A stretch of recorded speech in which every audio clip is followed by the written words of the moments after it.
Hello fellow SREs, welcome back to SRE with Ben. Today we're going to learn about how to configure AppDynamics Java agent. Let's get started. For this demo purpose, I have set up a Tomcat server using Docker and I'm running an sample Java application which I've downloaded from Oracle site. It's called the JPEG store. This is the demo application and I'll be using this and I'll be setting up a Java agent for this application. Let's begin then. To set up the agent, the first thing we have to do is download the zip files required for the agent. So let me head to accounts.appdynamics.com, click on downloads and select the agent that you would like to download. In my case, it's Java and it's the latest version and the operating system is Linux. Once you select the required parameters, you would get a list of available zip folders that you can download. To choose the relevant zip folder for your use case, you would have to perform a few steps as pre-planning. The first step is to identify for which application server are you going to instrument the Java agent for. In my case, it's a Tomcat 9 server. You would have to first check with your admin team to identify whether it's a Tomcat server or a WebLogic server or any other application server. And once you know what application server it is, you can choose the relevant package here. So I'm going to go ahead and download the Java agent JDK 8 plus JVM since mine is a Tomcat 9 server and my JDK version is 17 for my Docker setup. So I'll be using the curl command to download the agent folder. Once your download completes, you should get an zip folder for the app agent.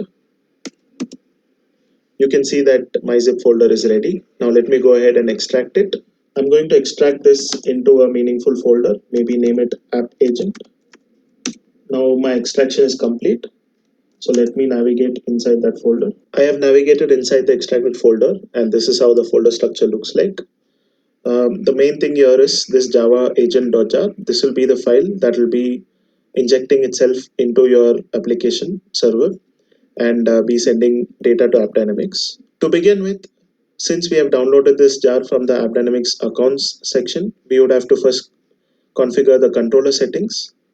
So let's go ahead into config folder and edit the controller settings. I'm entering the properties for my controller and account details. So let me keep the SSL true. And I can give my application node name, tire name details also in this file. This is also a step that you would have to perform regardless of where you download the zip folder from. Even when you download it from your controller, you would prefer to give an application name, node name, and tire name. So let me name this JPET store and give the tire name as app and give the node name as Tomcat server. Let me enter my account details. Now all the properties have been added. Let me just recheck. My account name access key is added. Then I've given a node name, tire name, and my application name. If you do not give this, AppDynamics will create an application by default called my app and it will give a default tire name and node name will be your server name. It's preferable to give a custom name to identify your application. Now that we are done with the configurations, the next and the most important step is to configure your Java agent path inside your application server startup file.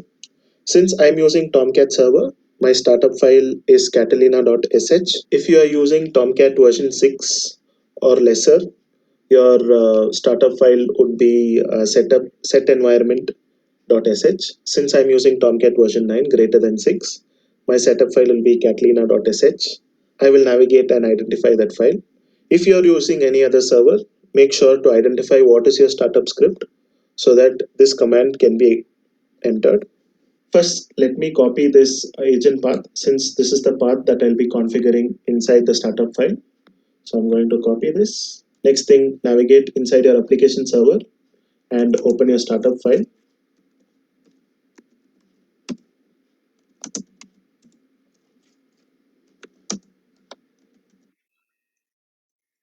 Once you're in the startup file, you just have to add this Catalina option command. The command is export Catalina ops equal to Catalina ops hyphen Java agent and the path of your Java agent.jar.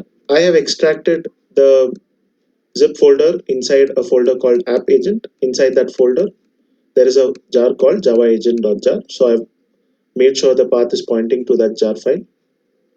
You can save this file. Now that we are done with the configurations, we can go ahead and restart our application server.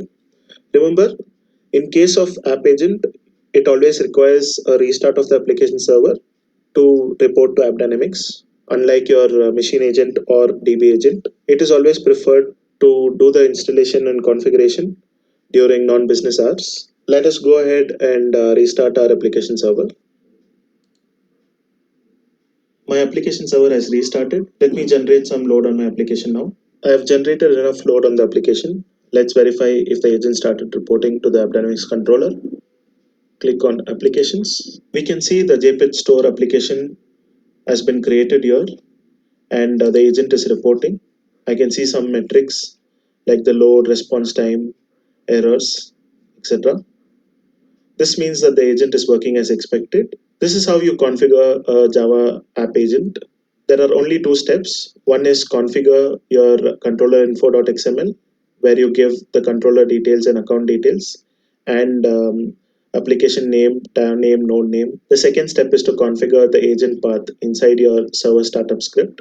Once you restart the application, it should start reporting to the controller. There are two ways you can verify if the app agent is working fine. One is by checking the application server.logs. Let me go to the tomcat server logs. You can see that there is a message in the tomcat log saying started AppDynamics Java agent successfully. This means that the agent is running fine. Another way to verify if the agent is running is by verifying the agent logs. For that, you would have to navigate inside your app agent folder and cd into version folder. There will be a folder called logs created. Cd into the logs folder. Under this folder, all the logs related to your agent can be found.